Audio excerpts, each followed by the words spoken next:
Herkese merhaba, kanalıma hoş geldiniz. Bugün iki şişle yapılışı kolay, güzel bir örgü modelinin anlatımını yapmaya çalışacağım. Bu göstereceğim modelle hem çocuklar için hem de kendiniz için yelek ve hırkalar örebilirsiniz. Ben model anlatımı için orta kalınlıkta bir ip kullanıyorum. İpime uygun da 3 numara şiş kullanıyorum. Öncelikle modelimin kısa bir anlatımı için bir düz bir ters örgüden oluşan kısa bir lastik hazırladım. Modelimizin ilmek sayısı 10. Her model için 10 ilmek çıkartıyoruz. Modeli tamamlamak için de artı 5 ilmek mutlaka ilave ediyoruz. Lastiğimi ördüm. Örgümün ön yüzündeyim. Kenar ilmekleri için ben 4 tane de ilmek çıkarttım. Birinci sırayla başlıyorum. Kenar ilmeğimi örmeden aldım. Bu da ikinci kenar ilmeğim. Modelin daha düzgün ilerlemesi için 2 tane kenar ilmeği bıraktım. Bu kenar ilmeğimi ters örüyorum. 2 kenar ilmeğinden sonra 5 ilmek düz. 1, 2, 3, 4, 5. Toplamda 5 ilmek düz ördüm. Bir defa artırma yapıyorum ve burada 5 tane ilmeği topluyorum. 2, 3, 4, 5. Bu 5 ilmeği artırma yaptıktan sonra 5'ini birlikte düz olarak örüp kesiyorum. Ve devamında bir ilmek daha artırmış oluyorum. Burada ilmek sayım eksilmiş oldu. Bir modeli bitirdikten sonra ikinci modelime geçiyorum. Tekrar 5 ilmek düz. 1, 2, 3, 4, 5. Bir kez artırma yapıyorum. Tekrar 5 tane ilmeği topluyorum. 2, 3, 4, 5. Ve bu 5 ilmeği artırma yaptıktan sonra birlikte kesiyorum. Tekrar bir kez daha artırma yaptım. 5 tane olan ilmeğim 3'e düşmüş oldu. Artı 5 ilmek eklemiştik. Bu kalan 5 ilmeği de düz olarak örüyorum. 1, 2, 3, 4, 5. Modelimi tamamladım. Kalan 2 tane ilmeğimi de diğer kenar için kenar ilmeği olarak ayırdım. İkisini de ters olarak ördüm ve birinci sıramı tamamladım. Model sadece ön yüzde kuruluyor. Arka yüzde bütün ilmeklerimizin tamamını hep ters olarak örüyoruz. Kenar ilmeğimi aldım ve bütün sırayı ters olarak örüyorum.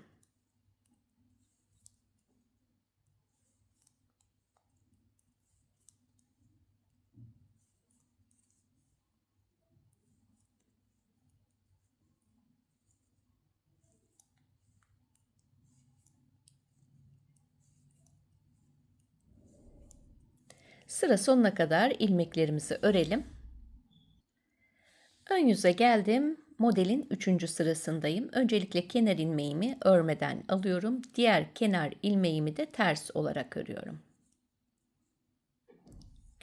Modelime geldim.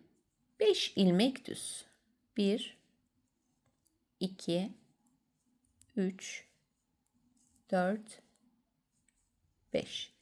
5 ilmeği düz ördükten sonra burada artırma ve eksiltme yaptığım ilmeklerim vardı. 5 ilmekten 3'e düştü. Şimdi tekrar artırma yapıyorum ve bir alt sırada artırmış olduğum ilmekler de dahil 3 ilmeği düz örüyorum. Tekrar bir artırma yapıyorum ve buradaki ilmek sayımı tekrar 5'e çıkartmış oldum. İkinci modelle devam ediyorum. 5 ilmek düz. 1, 2, 3, 4, 5. Şimdi tekrar kestiğim ve eksilttiğim ilmeklerime geldi. Burayı da 5'e çıkartmam gerekiyor.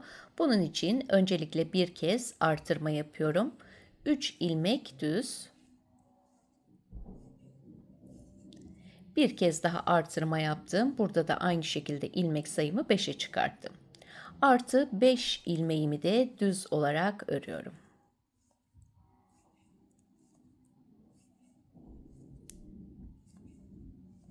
Toplamda 5 tane ilmeğimi de burada örmüş oldum.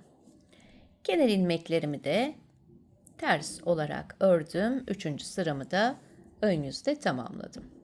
Arka yüze geldiğimizde arka yüzde bütün ilmeklerimizi ters örüyoruz.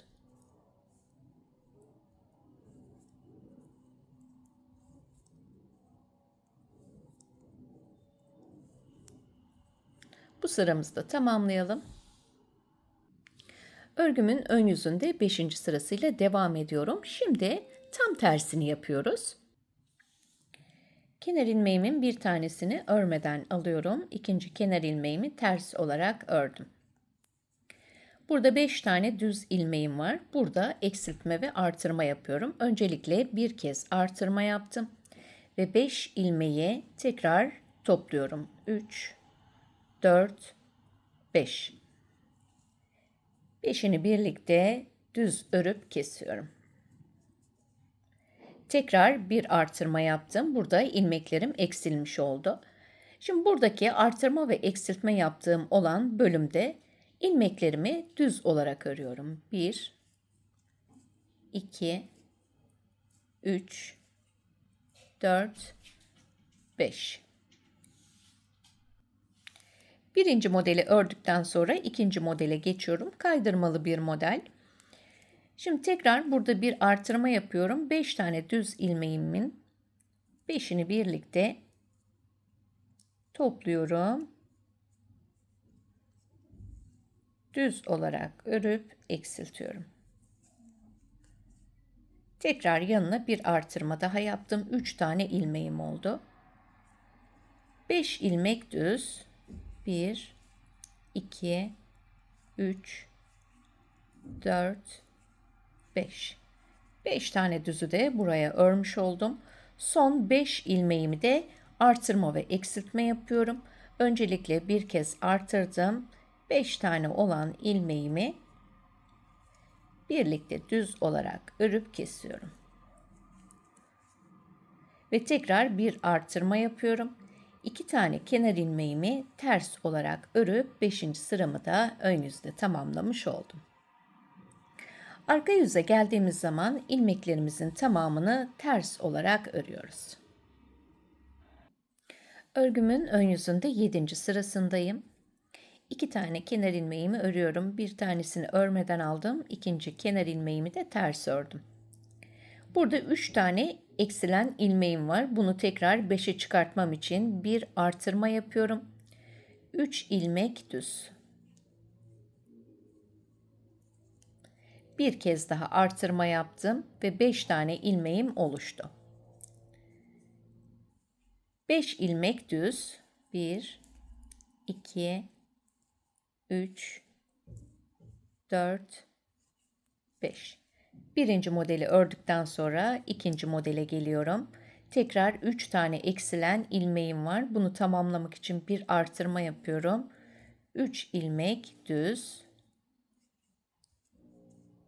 Tekrar artırmamı yaptım. Toplamda 5 tane ilmeğim oldu. Yanındaki düz ilmeklerimi örüyorum. 5 ilmek düz.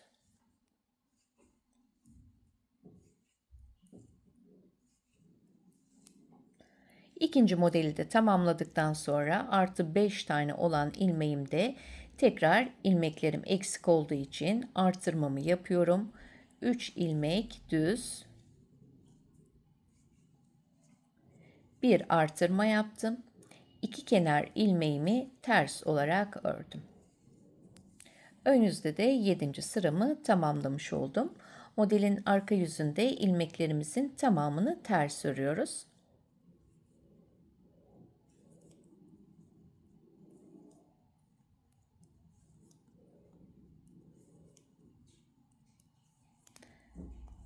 Sıra sonuna kadar örelim.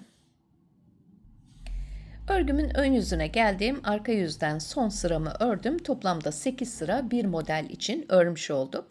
Şimdi ikinci modeli de tekrar 8 sıra örüyoruz. Başlangıçta ilk yaptığımız gibi hemen ikinci modelin birinci sırasında birlikte örelim. İlk kenar ilmeğimi örmeden alıyorum. İkinci kenar ilmeğimi ters ördüm. Burada artırma ve eksiltme olan bölüm. Yani sırayı şu şekilde takip ediyoruz. 5 düz, düz. Sonraki modele geçtiğimiz zaman artırma, eksiltme, tekrar 5 düz şeklinde devam ediyor. Buradaki ilmeklerimi 5 tane düz örüyorum. 1, 2, 3, 4, 5. 5 tane düz. 2 tane haroşa olduğu zaman anlayabilirsiniz. Şimdi burada düz ilmeklerimi eksiltme, artırma yapıyorum. Öncelikle artırmamı yaptım ve 5 tane ilmeği birlikte topluyorum.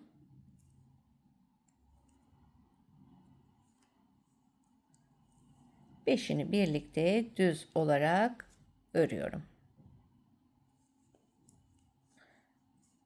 Ve tekrar bir defa daha artırma yapıyorum. Devamında 5 ilmek düz.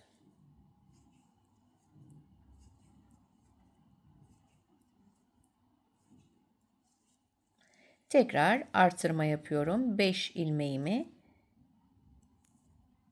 düz olarak örüp kesiyorum. Artırmamı yaptım. Kalan 5 ilmeğimi düz örüyorum.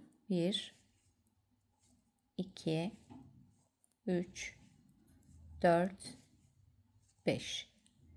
2 kenar ilmeğimi de ters ördüm. İkinci modelin birinci sırasında ön yüzde kurmuş olduk. Arka yüze geldiğimiz zaman da ilmeklerimizin tamamını ters örüyoruz.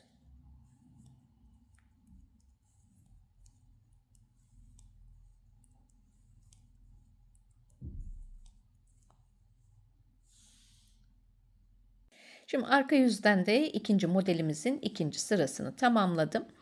İkinci modelde de aynı birinci modelin devamını yapıyoruz.